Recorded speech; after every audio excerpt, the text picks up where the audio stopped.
Welcome back, guys. This is Alex Himes with the Ruckus. I'm glad you were here to listen to the first half of the show, which was the fade, but today we got to start off the live show today discussing Michigan State University. There seems to be a discrepancy with how the NCAA, law enforcement, and even the public are responding to the MSU scandal. When Penn State handled the Jerry Sandusky scandal, the nation had full attention on the school. The university responded swiftly in handling the firings of appropriate officials, working as a cohesive unit from the students, athletes, donors, staff, and all those in charge. Granted, Penn State's situation wasn't as involved as MSU's, but the reaction by school's officials very much differs from how MSU's handled it. The difference? MSU was more concerned about maintaining an image rather than protecting their students and the athletes that represent our nation. Tom Izzo spent the majority of his press conference the other day avoiding questions about the scandal and again alluding to the idea that he had no clue what was going on. Well, that seems to be hard to believe given that reports have surfaced of multiple sexual assault claims and cases by student athletes that were covered up. Adrian Payne, then a recruit, was accused of sexually assaulting a student vaginally, anally, and orally. In a video obtained by ESPN, Payne is questioned and he says to police he could understand how she felt she wasn't free to leave.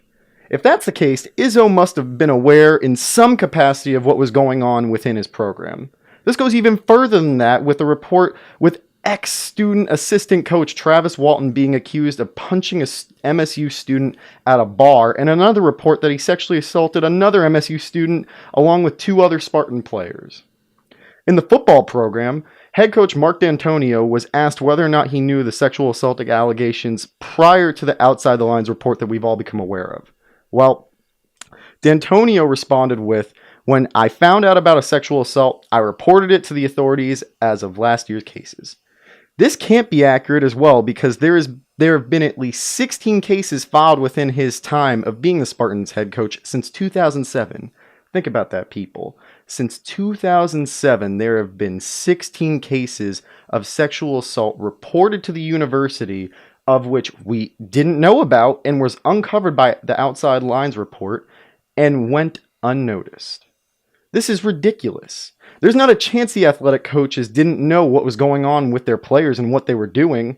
If they truly had no clue, that's an even bigger reprehensible issue because they ignored what was right in front of them, i.e. Joe Paterno, or they just didn't have as much control over the program as they thought they should.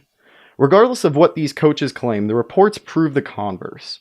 Some members of the board were lucky enough to resign, Luana Simon in particular and Mark Hollis, but they should face charges for negligence at the minimum, as well as the coaches, coaching staff members, players who are aware of these heinous crimes being allowed to go unnoticed and swept under the rug. These allegations prove there is a bigger problem beyond Larry Nassar and the Olympics, and the problem can be found and correlated directly with MSU. That being said, I personally believe Michigan State should have their athletic program suspended for numerous years, and the funds that would directly be applied to the athletic programs be applied for counseling services for those who are victims, school-required seminars on what is sexual conduct, what is misconduct, what is right and wrong, as well as any other form of aid for the victims of the MSU athletes and the victims of Larry Nassar.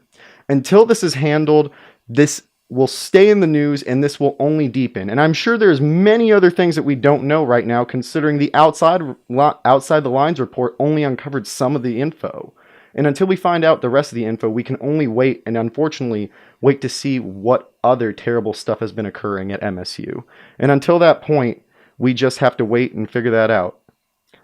Well, now we're going on to at least some decent stuff. We got to have some, regular sports news today. I got to give you some at least fun stuff to talk about and listen to. So if I'm going to do some complaining right now, I'm going to talk about the Clippers, all right? Well, the Clippers last night, to my surprise, and pretty much everyone around the NBA, made a big trade. Now, if you haven't heard and if you've been under a rock, Blake Griffin, the superstar from LA, is now a Detroit Piston. So who won the trade? Well, I want to start off by pointing out deja frickin' vu. I feel like I made a prediction maybe a couple months back that the Clippers would either regret signing Blake Griffin or make a move with him. Well, here we are. Now, right before the trade deadline, the Clippers sent Blake Griffin, Bryce Johnson, and Willie Reed to the Pistons in exchange for Tobias Harris, Avery Bradley, shout out to Avery, Boban Marjanovic, I gotta say, I pronounced that correctly, so I'm very proud, protected first-round pick in this year's draft, and a protected second-round pick in next year's draft. At first glance, the Pistons made a move for, the reasons of, I guess, for lack of better terms, an irrational move quickly to get a big-name marquee player to pair with Andre Drummond. And Jackson and Stanley Johnson as well. Well, full discretion, the Clippers won this deal. The Clippers won this deal in every way, shape, or form. They're officially under the luxury tax line, and they created a $1.5 million exception and a $1.3 million exception from this trade. Oh wait, they also have the $7.3 million exemption from the Chris Paul trade, meaning they at least have $10 million of playing money at some point to trade and utilize and absorb another player. On top of that, they moved a max player who's injury prone. Sorry, Blake, but let's be real, man. You've missed at least 40% of the games in the last 4 or 5 years, I think the statistic was. And if that's the case, I'm not going to risk my max money on you when I don't know for sure you can be on the court either for a full season or even in the playoffs. They grabbed an excellent two-guard in Bradley. I can't stress enough how much Avery Bradley is a difference maker on both the offensive end and the defensive end, and they will complement Patrick Beverley once he gets back to full health. That is, if they keep Avery Bradley beyond the season, which I think they might. And if that's not the case, well, they at least got another player who's coming off the books and more money to use this offseason. But the biggest part of all, they nabbed 2 draft picks from a team that will probably not make the playoffs nor change records even with Blake Griffin on their roster. This feels like an irrational attempt to add a marquee name, as I've said, to the Pistons when they've just been kind of muttering around in mediocrity for the last couple of years. And not to make things worse for you Pistons fans, I'm sorry, but I got to go there with this. They are screwed financially long term. I can't even describe the word screwed in this case, so I'll just give you the numbers. The current salary cap, mind you, is set at $99 million. So let's see the combined cost for both Drummond and Blake Griffin. This year alone, $53.3 million. Next year, $57.3 million. 2019, 61.3, and 2020, 65.5. And Drummond has a $28.8 million player option. And then in 2021, Blake Griffin has a $39 million player option. This is insane. The Pistons just took on so much money and ruined their financial flexibility for years to come.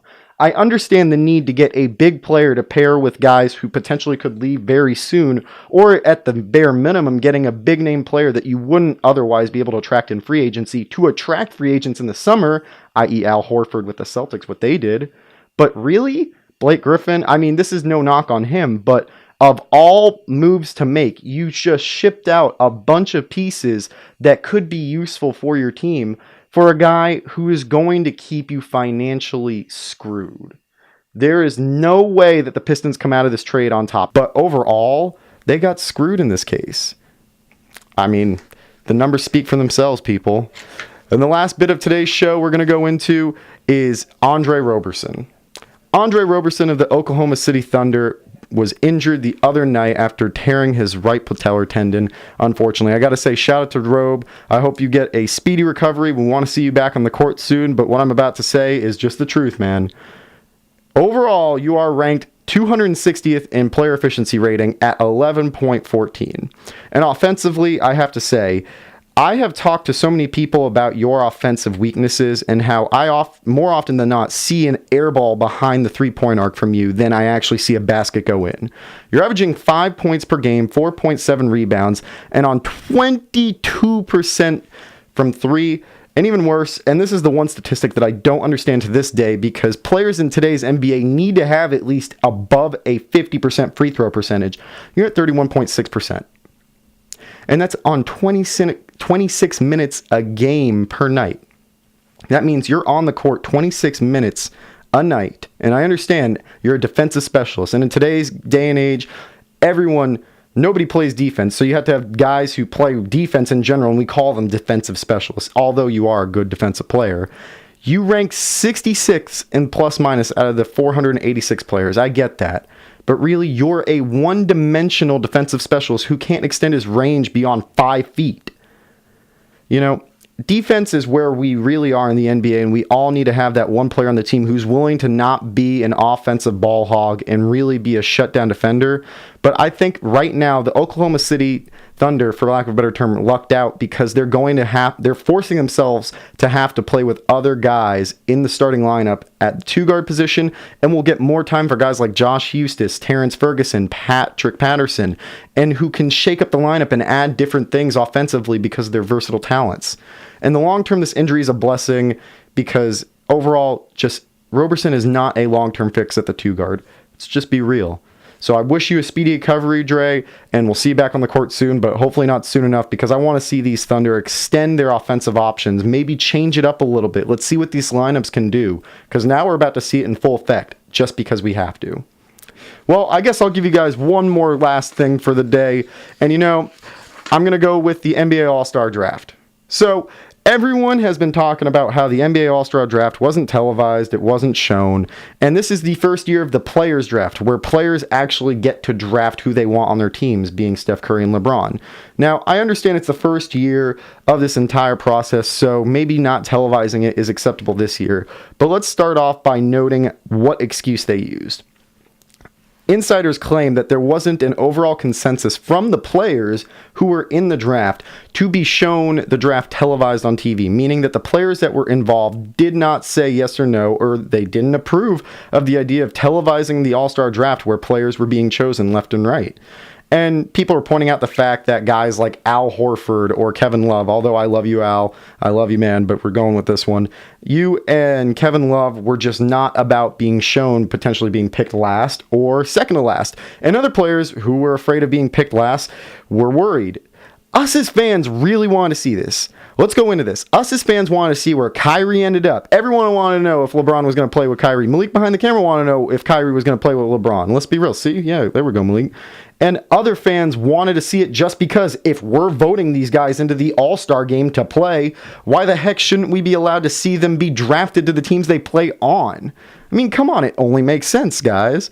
So next year, let's see if this is a new component that they will likely use. I think that it's the next big step for the NBA All-Star Draft and the All-Star Game, considering they're giving these guys incentives to try and actually play defense and treat it like a regular game as opposed to a scrimmage. They're upping the winners' bonuses to $100,000, giving them incentive to actually play, versus the losers who are going to get $25,000. Now, I understand that that's not laughing money, but to an NBA player, that is laughable money. But we'll see next year if they can bring this thing live. I would love to see the All-Star Draft shown on TV. It's something that I've been waiting to see, especially as a fan of this game, and to see where this goes. Thank you guys for tuning in. It's been wonderful talking. We'll see you guys next week on the Ruckus. Same time, same place, 2 p.m. here. Don't forget to check out Alexander Himes on Facebook and YouTube for more show updates and episodes of The Fade. Have a good one, guys.